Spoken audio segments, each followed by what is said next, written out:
Not Me But Us emerges from Naples, Italy, as an inspiring friendship where the talents of Bruno Bovota and Fabrizio Somma merge into exquisite auditory experience. Bruno, a pianist and composer of the highest regard, brings the emotive depth and nuanced compositions that have marked his acclaimed career. In contrast, Fabrizio, known in electronic music sphere, infuses the project with his innovative electronic production, drawing on his background in ambient and techno influences. Their collaborative new album, 2, is a mesmerizing blend of seemingly different music worlds, showcasing the duo's ability to bring together their individual strengths into a unified team effort. Please join me in this very warm and friendly surprise cast as I get a wonderful opportunity to speak with the very engaging Not Me, But Us. Hello, everyone. This is W, host of the High Art on the Edge page, the special episode of Surprise Cast with Bruno and Fabrizio, all the way from Naples, Italy. They are known as Not Me, But Us. Let's welcome them to our podcast feature. Ciao. Hello there. Ciao. Hello there. Fabrizio, how are you doing today? A good question. Today is Sunday. I had a great lunch. Scarpariello is a particular piatto, come si dice? Dish, particular Italian dish with tomatoes, cheese, and pasta on spaghetti. And then I'm here now. Yummy. Yeah. Bruno, how are you doing today? I'm fine. William, I had a really wonderful day in park with friends and having a sandwich there. It's really a beautiful sunny day here in Napoli, 24 degrees. So it was really a great day for me. I love hearing that. And it is the evening for you all. And I am going to start with this question. This question is for Fabrizio. Naples, well-known big city in Italy, over 3 million people. Fabrizio. Yeah. Did you grow up in this big city? And if you did or didn't, what was that childhood experience like for you? Basically, what were you like as a kid? So you have to know that life in Naples is hard because the city is very strange and it's a great city. I love my city, but my childhood here is strange because there are strange feelings. Yeah, I have strange feelings about it because when we talk of childhood and music, I don't know. It was a difficult childhood for me, but normal at the same way. At this point, Fabrizio really opens up about the challenges of living in Naples and what it doesn't offer in terms of music acceptance, if you will. Yeah, and people is all chaotic here, totally chaotic, and it is very difficult to share feelings about music, for our kind of music too. Our kind of music here is very strange. Nobody here makes this music, but maybe Bruno can tell better than me how what I have in my mind. Bruno, Yes, I can tell William that the city it's really chaotic, and as musicians, I can tell you that we are like a lucky child without the tools for make music, and I think for make our path in music, because I've been involved in music very late in my life, because I started to play piano at 26 years old, and before that, until my 20 years old, I just did other things. So I did sports, and I did university. As Bruno picks up the pieces in this conversation, he alludes to, again, more of the challenges that present themselves in being a musician in Naples without really receiving any help.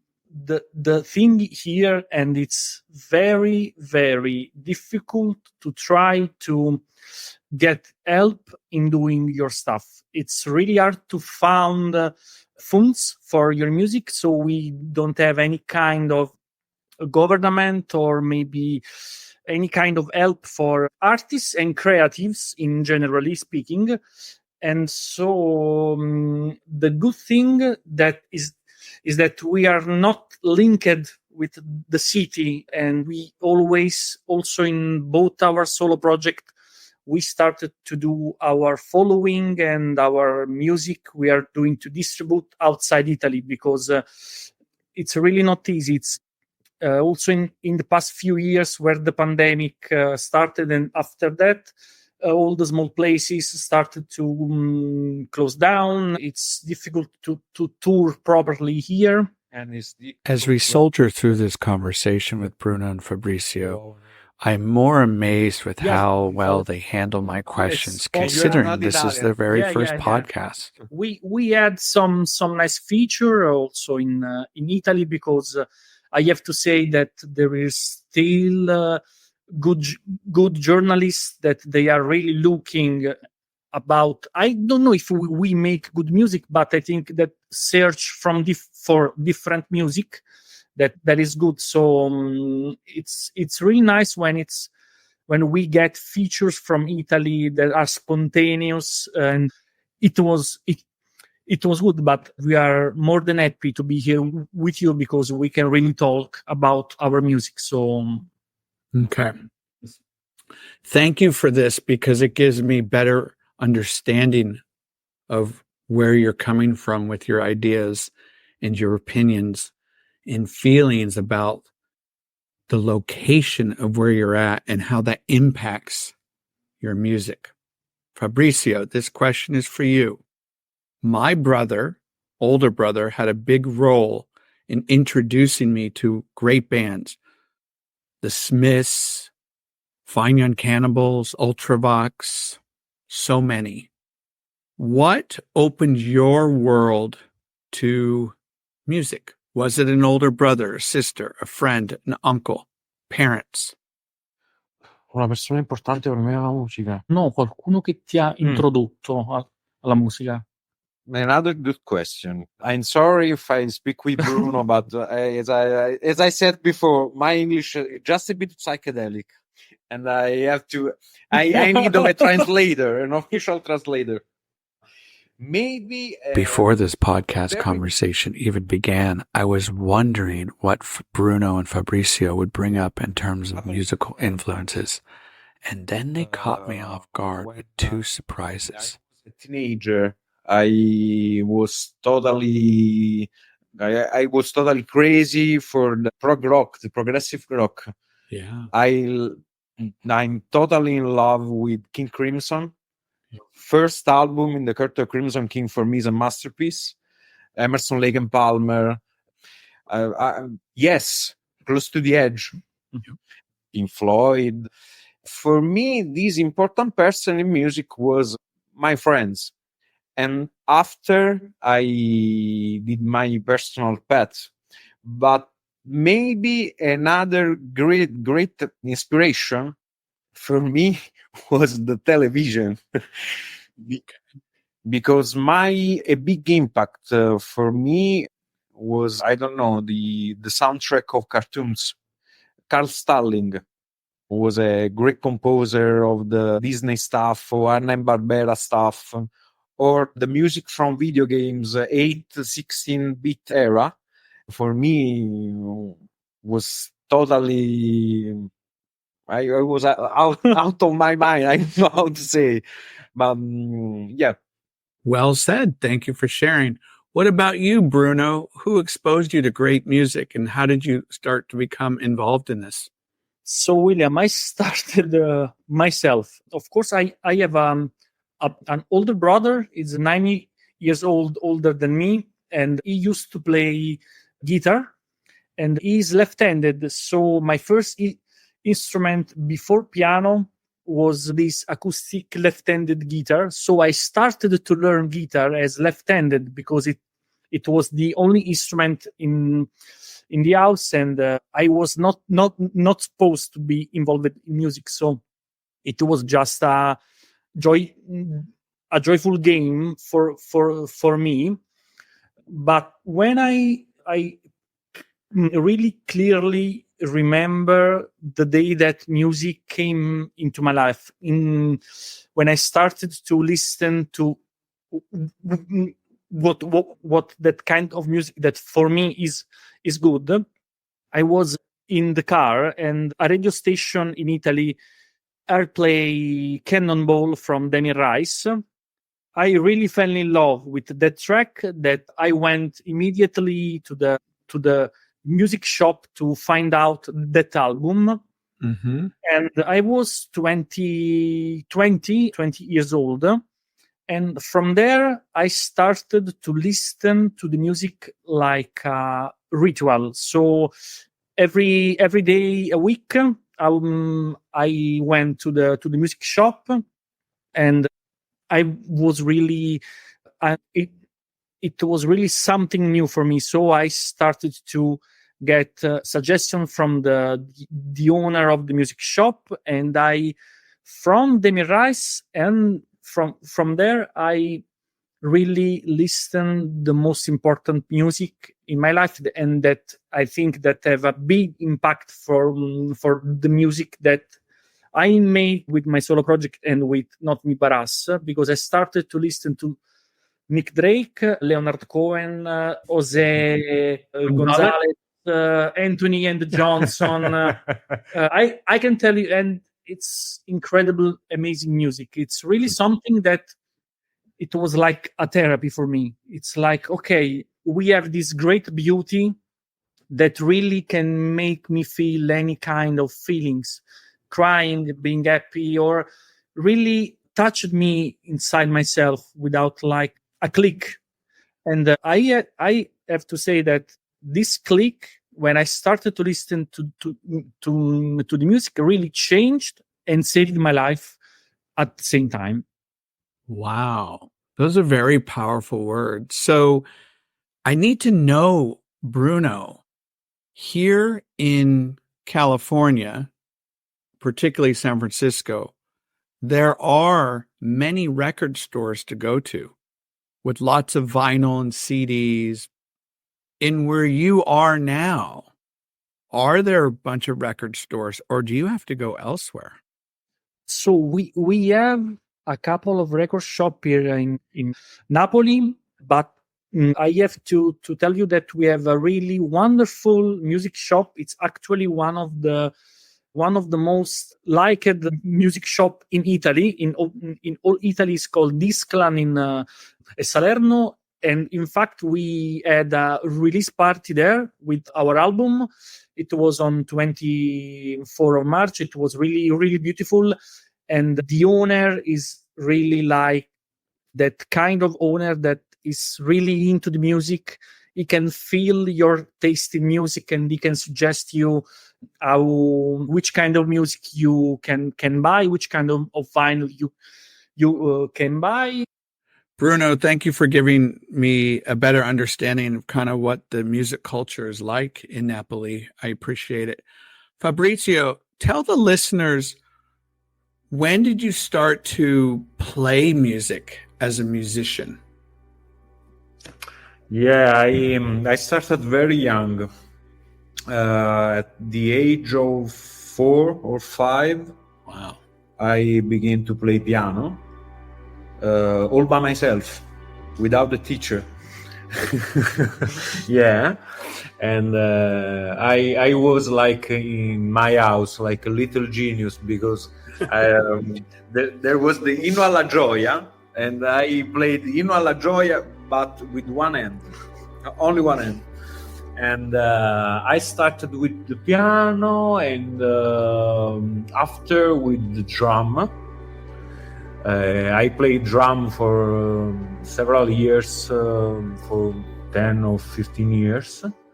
And around 2001, when I was 18, 19 years old, I began to listen electronic music.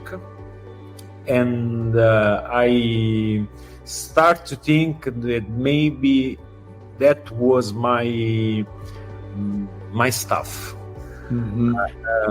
I wanted to try to do the same things I listened in the record, like the work music, work records in the golden age. Aphex Twin, Square Pusher, Birds of Canada, my favorite. And I started to play synthesizers, samplers, and laptop, and I play guitar too, piano as well. I said before. I played banjo. So it sounds like you had great experience with all these different instruments and these different styles of music, which is fantastic. Was that the same for you, Bruno? Did you learn how to play music at the age of 4 or 5?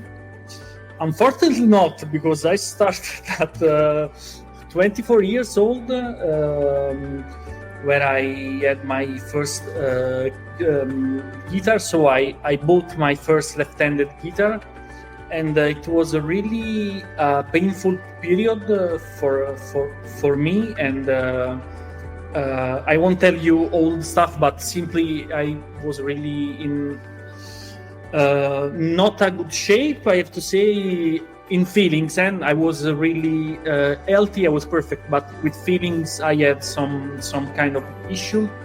And it was that guitar arrived in August when I was in town. That usually in Napoli in August there's no one, because it's the whole month are everyone in holiday. So I really looked at this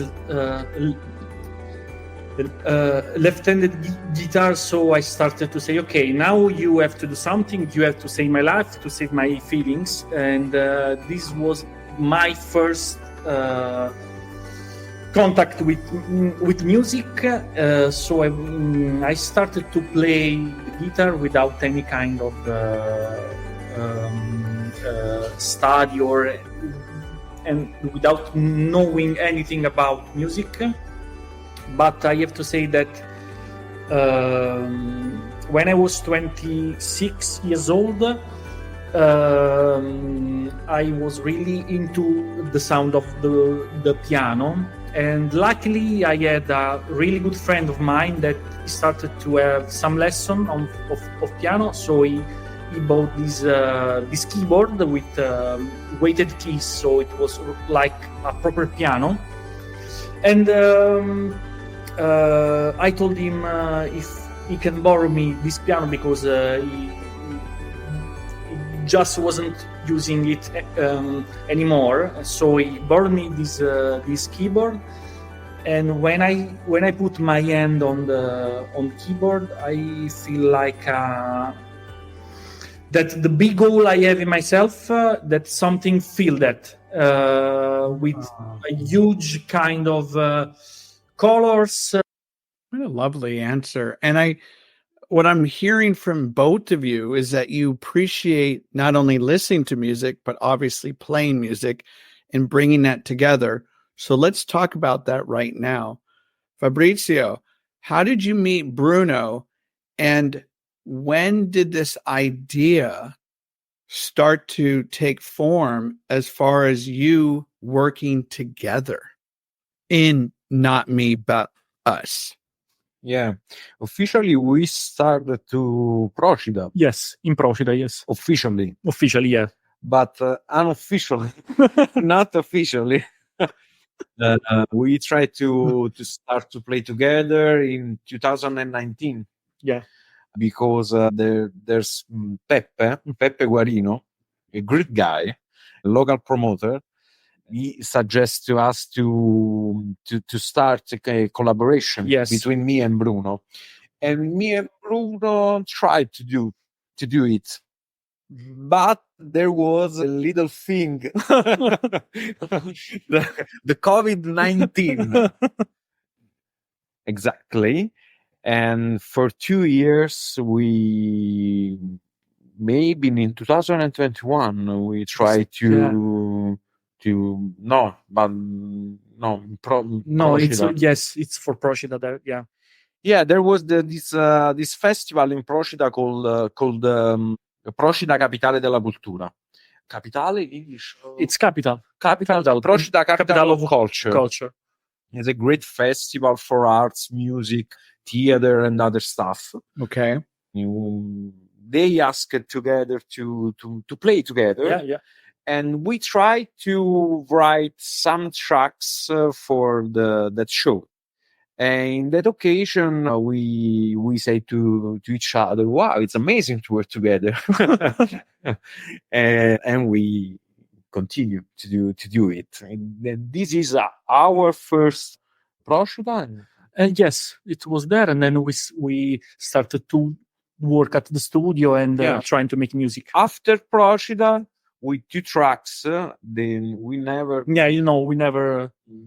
think about release that. We started to write the tracks for 2 our first records, and we worked to the record for 6 months, 3-4 days a week. Yes, without any stop, I have to say. Yeah, we really went into the project, but because the energy was very good. With Bruno, we have it is beautiful, and your friendship is beautiful, and I love how you two interact together while speaking. And also, I think that shows up in your music, obviously, in a different way. But let's go deeper into Not Me, But Us. Bruno, what was the very first song that the world got to hear? What was that? Nocturnal Emissions? What was that? Yes, the first one was that, Nocturnal Emission, yes. That was really, really nice and fun to make that track, because it's a track that we made as the last of our producing, because when we composed Nocturnal Emission, we finished our album too, and we have this chord. It was really fun because it's a song with only one chord for all that. Yes. And because Fabrizio is amazingly talented about making drums, he found these amazing drums that really give a big kick on the track. And I think it's the faster track that we made, because we made in 10 minutes, I think. And then we adjusted something, but not 10, but maybe 30 minutes. But the core of that track, it was really there. So not much stuff that we made. Well, what makes that song so good, what you just mentioned, but also all that guitar layering, all those effects are very subtle.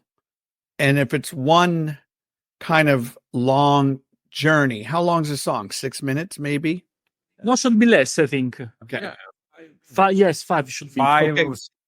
But it's 5 strong minutes of just driving and driving. It's like an engine of a really amazing, sports car. And it's a beautiful song. So from Nocturnal Emissions, then you decide to make the album too, or that was already put together?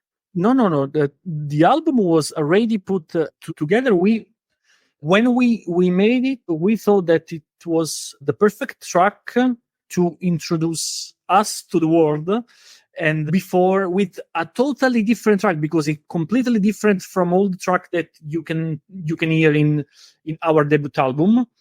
And so it was also a little bit to not to share immediately all the feelings that we had in making two. So it's totally different track. It's a rock vibe, a little bit psychedelic, and we had a really lot of fun also when we play that track live. It's really fun. So let's go deeper into the album 2 then. Bruno, who mastered this album? Who mixed it? So the mix has been made by Fab, that made made amazing mix. Of course, I was there, but he made the magic, and it has been mastered by Anthony. It's Red Poe is the guy from Isan, the duo that make a really nice mastering, and I think that he really find the perfect shaping of sounds and to treat that sounds and to really do a great master, because it's also important to have Made a great job. yes, really It's an amazing. incredible job. So we are really happy about that, and I have to say that we are both very very happy about making this album. I think that we made all our feelings are there in this album. So let's start with the album cover by Stuart Jones. Album Obviously, covers have you always had a been say in the fascinating to me. So in talking to Bruno and Fabrizio, it was really interesting to learn how something simple that can be would so really effective. Speak for you as a band, or maybe the songs. Because if you look at the album cover, it's pretty straightforward, except for the textures underneath.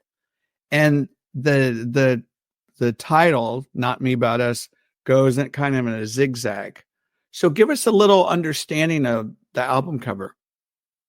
So the artwork has been made by my wife Linda, and then Stuart made the layout. So Stuart found this perfect font, perfect, that it was really perfect for us. And I think that we thought about that our music, we imagine in colors our music. So we thought about yellow and some kind of orange, red, and as also the vinyl is violet, and we of course have the volcano here in Naples, the Vesuvio. And so the color of the album is actually Vesuvian violet, that is perfect. And so we have this kind of like is an album that you can tell from the artwork that there are some kind of colors that at some point exploding somewhere. So it's why we found, because we have some kind of peaceful and a little bit heartfelt moment in the album, very very soft. Yep. Like for the overture of No Words, or maybe Nocturnal Humans, that it's a little bit dark shade, but the music that we made, we thought that it's really colorful. So this is why we have this kind of artwork for that album. Thank you for bringing that to fruition, because that explains more about what is going on inside the notes of your music. And what I love about this album is that it brings in all the flavors of who you are as people, of your culture, of what you like in music, ambient, post-rock, electronica. It's got everything for everybody. And even if it's a little down tempo and a little slow, there are some moments that are very breathtaking. Let's take a listen to In a Box by Not Me But Us. And after we listen to this song, they are going to share their feelings. Here we go.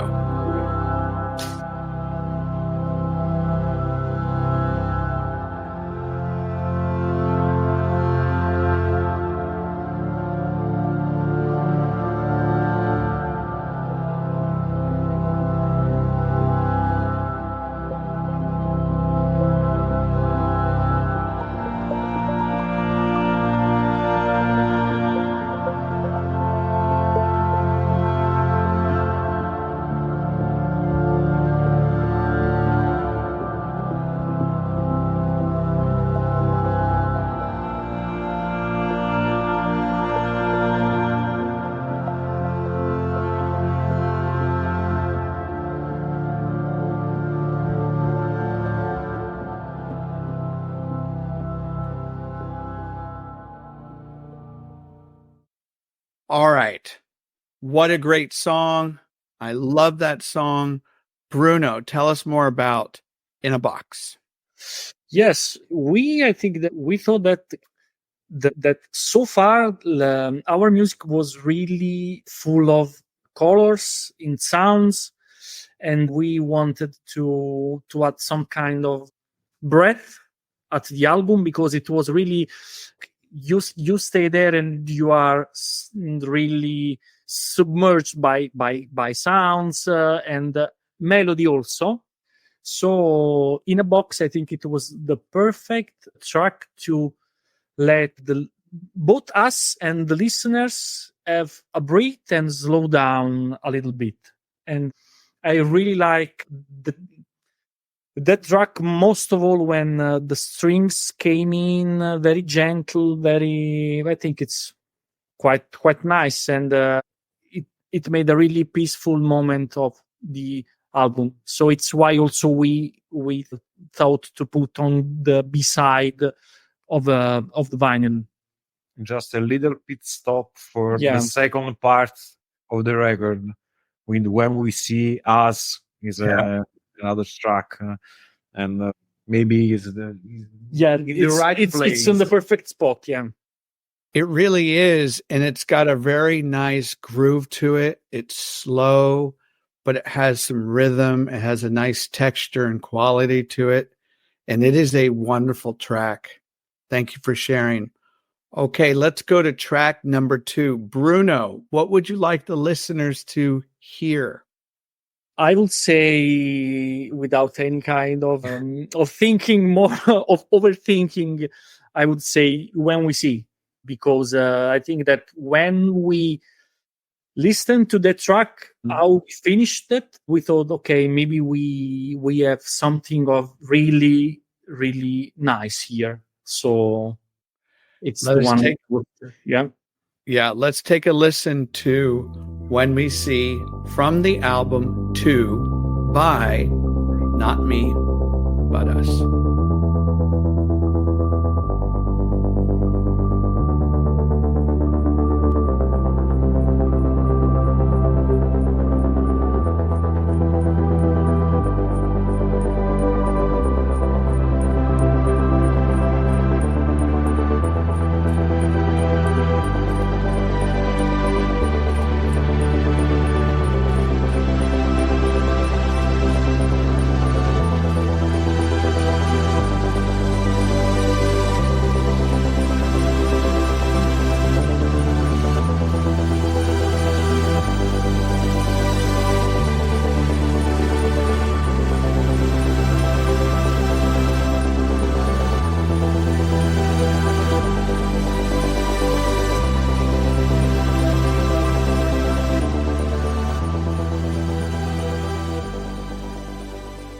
Oh, great pick. Bruno, give us more of a background. Yes, of course. And everything started with these chords that we are using. Yes, because we try always to find, before starting shaping sounds, we really found the chords, and we had a we found a really nice sound for the beginning. And I think that the core of the track is when the drums came in. It's really perfect.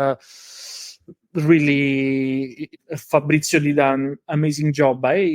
He has a really incredible taste in making drums and shaping drums and find the perfect spot, how to also to not overcome with all the sounds. That drums, it's perfect for me. And in the end of the track, we felt that it was something missing. So I told Fabri, we need to have these big layers on that can add more momentum to the track, and to find that feelings that we are always looking for.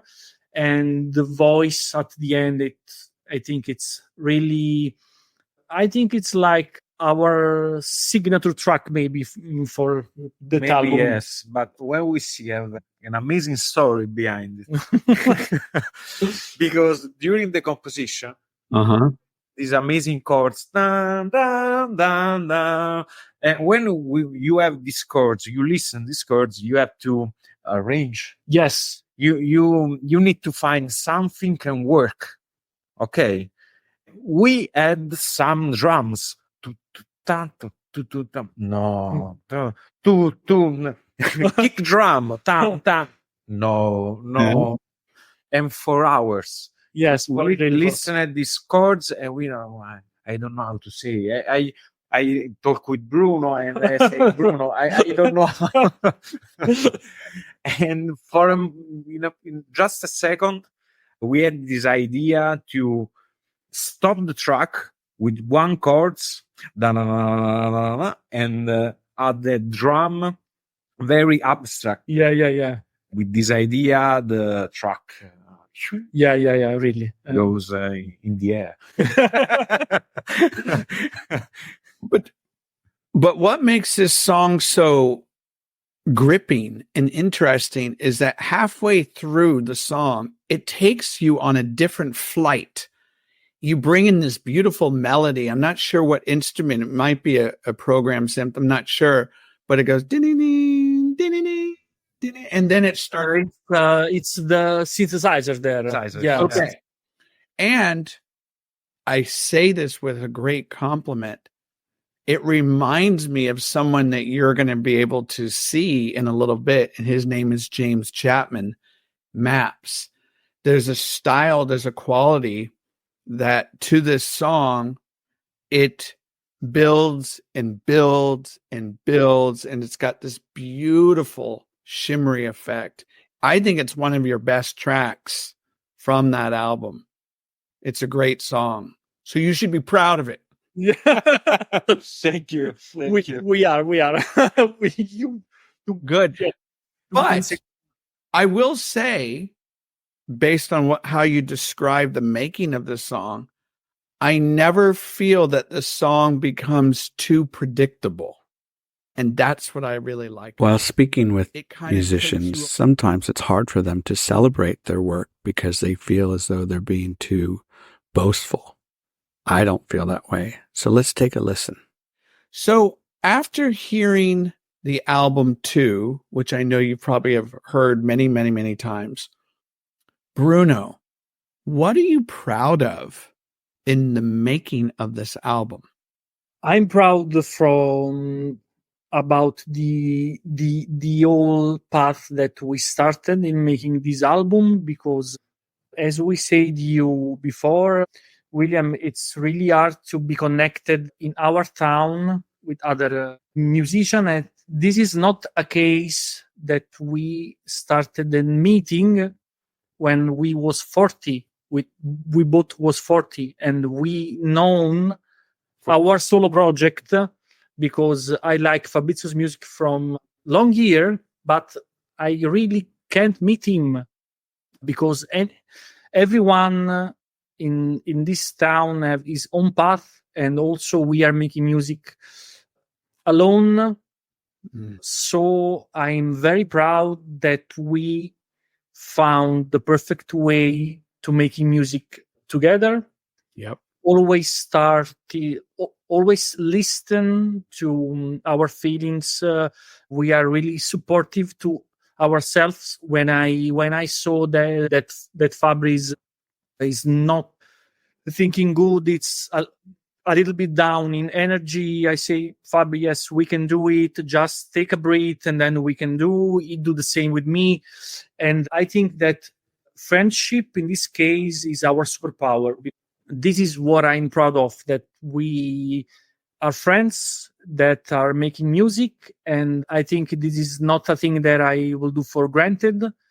And we can really make music and communicate that things to the listeners. So I'm proud that in this album and in our music, I think there's all things about ourselves. Wonderful. I really like that. Fabrizio, tell us how you connected with Sonic Cathedral? This is Bruno. This is Bruno again because Nathaniel was a huge fan of Bruno. Okay. And Bruno, you contacted Yes. I can explain, William, this thing because I connected with Nat in 2021 when I released my pandemic album called Four Apartments, Songs and Loops, and he included that album in his 5 picks as album of the year. And I after that I just getting into Sonic Cathedral stuff. I really like how he do things, so that's really nice. So when I started making music with Fabrizio, I found that it could be a good time to let Nat listen to our music. So I contacted him on Instagram, and I told Nat, maybe we here have something that you can like, and I sent him the album, and it was just a few tracks at the beginning, and I 4 tracks. yes, we made this SoundCloud playlist, and we updated as soon we had new music, and I think I started to talk with him in February or in March, and finally in May Nat sent me an email. Bruno, this album is really good. I want to be part of this project. So Yay! you can say that from in May we finally had a label. So 1 year ago. yes, 1 year ago. Yeah. So Fabrizio, you joined Sonic Cathedral 1 year ago, right? Yeah. How exciting was that news for you? Non ho capito. Just a moment. Ti ha chiesto quanto eri contento dalla news di fare questa cosa. Very, very, very, very happy to join Sonic Cathedral because the label is amazing. Yeah. The catalog of the label is great. Yes. All great bands, great projects, from shoegaze to ambient music. Ambient music, we love both. Yes, experimental music, and for us was a very good news and a way to know that our work was good. I don't know how to explain, because when you write music and you share music with your body, you are happy of the things we are doing, but you don't know if you are making a good stuff. Okay. And for us was totally great, and now is totally great. And it is great. And for the people that are listening, it is a wonderful label that is filled with all these different sounds from these artists and bands. So, for example, we have Not Me But Us, we have Deary, we have Whitelands, and many, many others.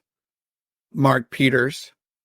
I love that it's beginning to become well known, this label. And it's been well known for a while, but I feel like it's really starting to balloon and get bigger and grow, and more people are hearing about it.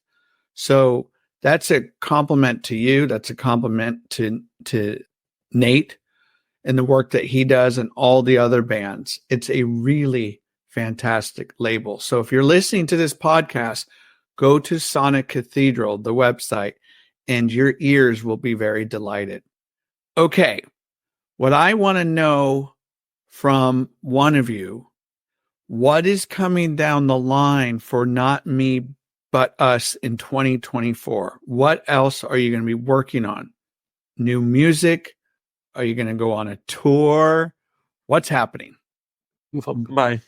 So, William, just to say a little bit about how is important have a label nowadays. I think that's really important. So we are very grateful to Nat and to Sonic Cathedral crew because I really believe that music still needs to be printed, to be on vinyl, not only on digital, because it was one of my first worries about our project, that we can find the right spot for us, because it's not more about making good music or bad music. I'm really happy that we have this path on this label, because otherwise I think that we can tour, we can make other music. So we have we can wait to be on tour. It will be on May. We are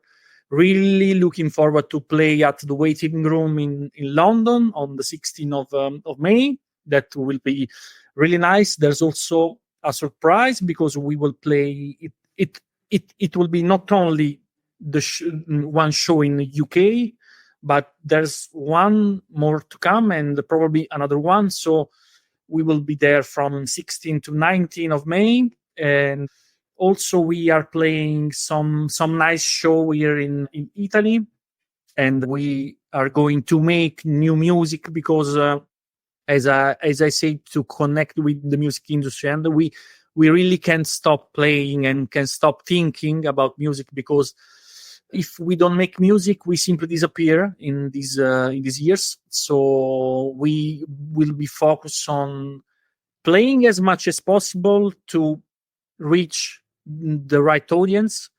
And we are really grateful about the support that we are having right now, because a lot of people listen to our music, writing to us on Instagram, and also buy.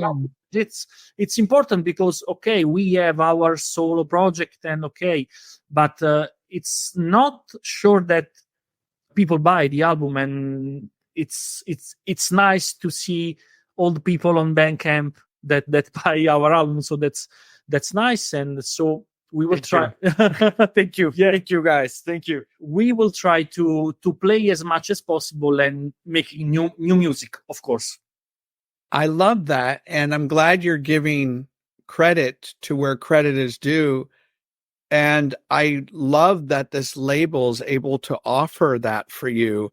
And again, this label is filled with amazing talent. I forgot to mention Three Quarter Skies, Simon Scott, Emma Anderson from Lush. The list goes on and on. So you're with great company. But let's go back to this tour real quickly. So it's going to be in London. And who's going to be part of this tour? So there will be Masal playing, that will be supporting us. And of course, you mentioned before, we have Maps, James Chapman, and we really looking forward to meet him. And I think it will be a really beautiful night. It's one I'm looking forward. It's days that I'm saying it's London, baby, because we are coming.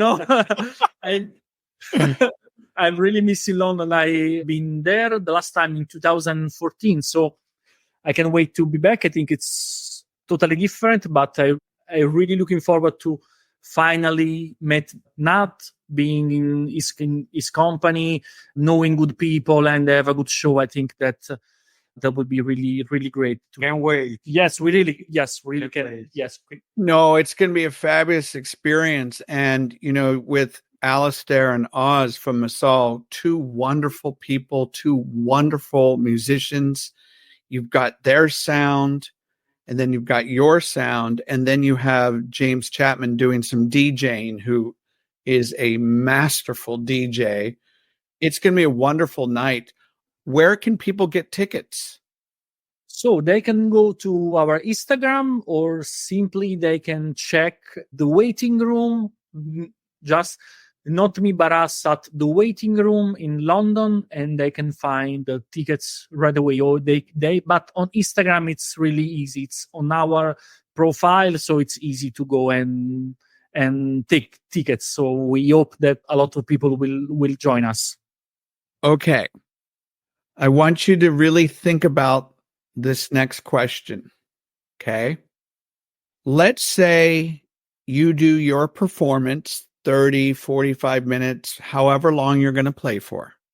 The crowd goes and gets something to drink, or maybe it's the end of the night. I'm not sure. What is it that you want the audience to experience in a live setting from your music? Not me, but us. What do you want them to walk away with? So, William, that's a really tough question, but I think that our album has a lot of kind of feelings that can be shared with the people, and some tracks are really very can be danceable, like When We See, or maybe Interlocking Mechanics, but I would love that people can also be moved by tracks like No Words, because that for me it's really a journey in our feelings, because it has these big layers, but there's a sort of inside inside melancholy in there.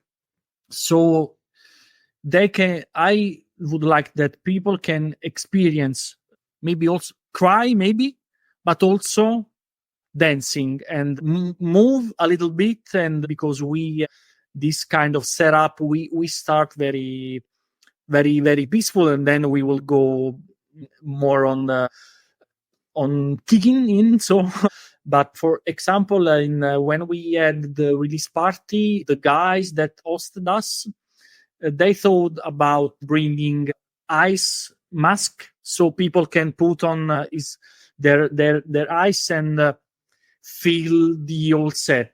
And that could be a good idea, of course, because yes, we have all these sounds, joyful but melancholic, deeper, dark as well. Because I think the most track that make me feel something really moving inside me are No Words and Nocturnal Humans, because they really touch inside chords. So, but I really wanted that the audience can have a mix of feelings. I think they will. And to remind people, this is going to be on Thursday, the 16th of May, at the Waiting Room in London. Not Me, But Us, with support from Masal and DJing work by James Chapman from Maps. I can't think of a better way to spend money and time. So get your tickets. And if you don't get your tickets, I'm going to get a ticket and fly over there, damn it. All righty. Let's wrap up this conversation with a little bit of fun, shall we? Fabrizio, tell the listeners some albums that you love. Let's do 1, 2, or 3 albums that you love so much and you want people to know about. Yeah, only 3. We could be here for 2 hours. So, first one, King Crimson in the Court of Crimson King, masterpiece. Mm-hmm. The second one, maybe Geogaddi by Birds of Canada. Why? Why? Because I don't know. I really don't know. Because every single record of Birds of Canada for me is a masterpiece. And is the first one Geogaddi? Okay, the first. But maybe it's the second one of their discography. It's the second. Window Leaguer by Aphex Twin. Just Another One, The Lemon of Pink by The Books. And this is the last one. This I stole from your list. Okay. Balmorhea, All is Wild, All is Silent.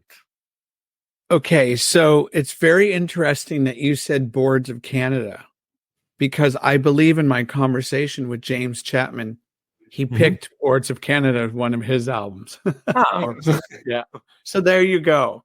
Great suggestions. And I'm not sure if you know this, Fabrizio, but Adrian Belew, Tony Levin, Danny O'Keefe, I believe the drummer for Tool, and Steve Vai, they're doing a whole North America tour to honor Discipline, Beat, Three of a Perfect Pair albums.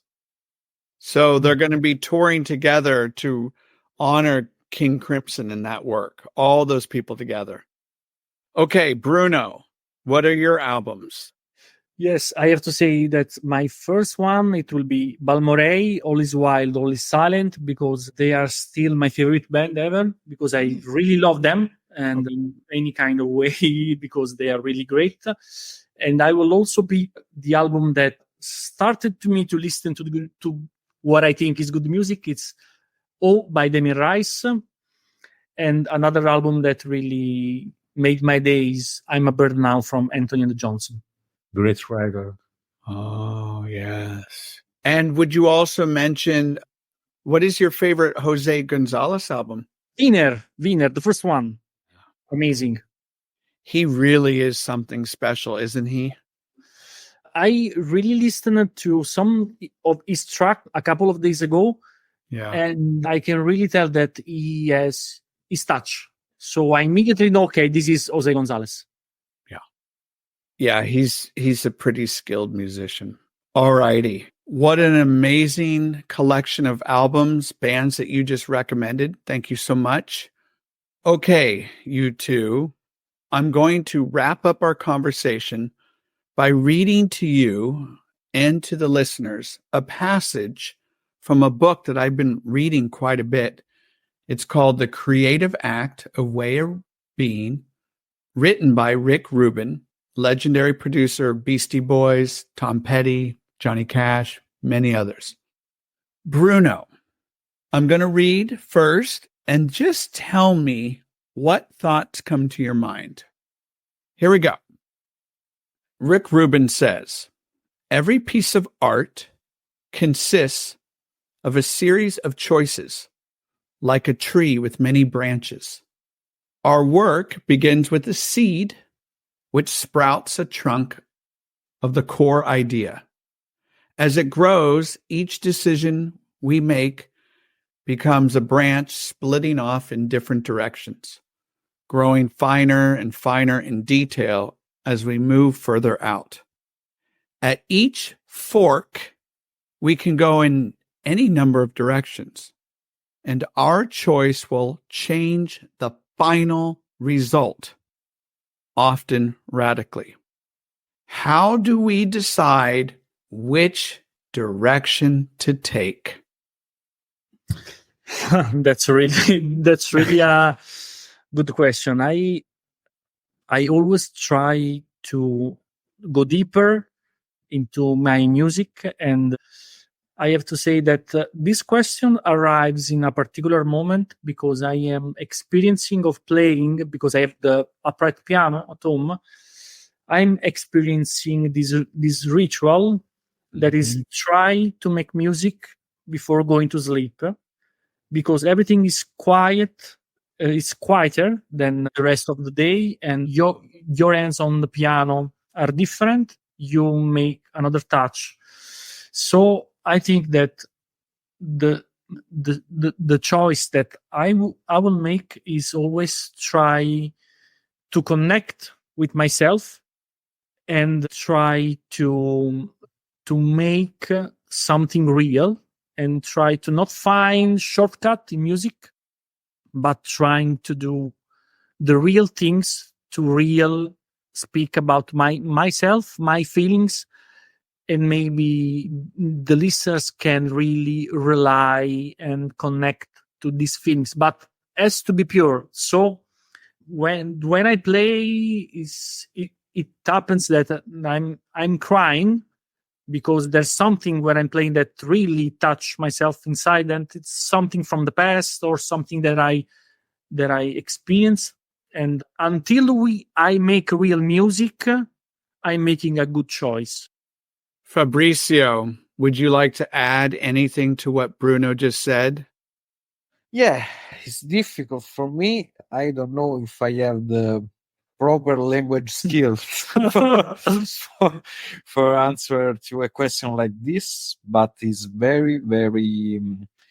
I don't know. I think that it's very hard to make music today, because making music now in the way we do is difficult, because I'm not a compromise guy.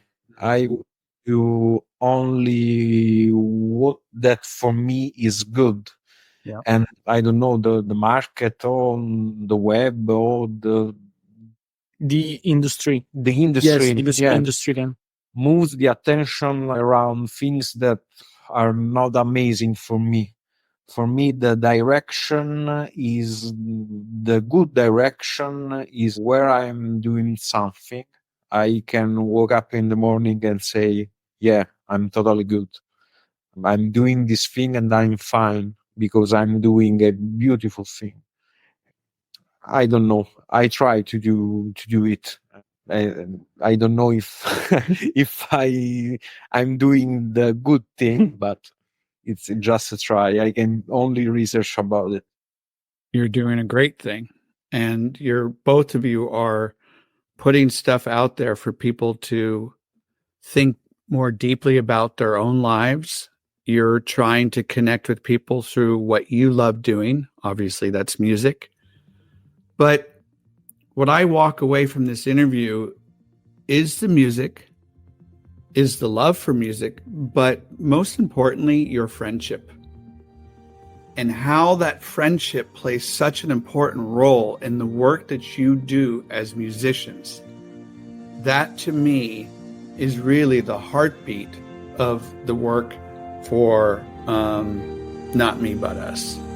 And so I think that should be honored and celebrated. This has been an amazing conversation with two amazing musicians who have something to offer us in this world of phenomenal music from the label Sonic Cathedral. Check out their album too. Go to that show in London. Have a great time. Really celebrate and honor the diversity of what this band has to offer in terms of their sound. Great stuff. Take care, everyone. My name is William, host of the High Art on the Edge page. I've enjoyed my conversation with Bruno and Fabrizio from Not Me, But Us. This has been a great surprise cast. Ciao. Bye-bye. It was a pleasure.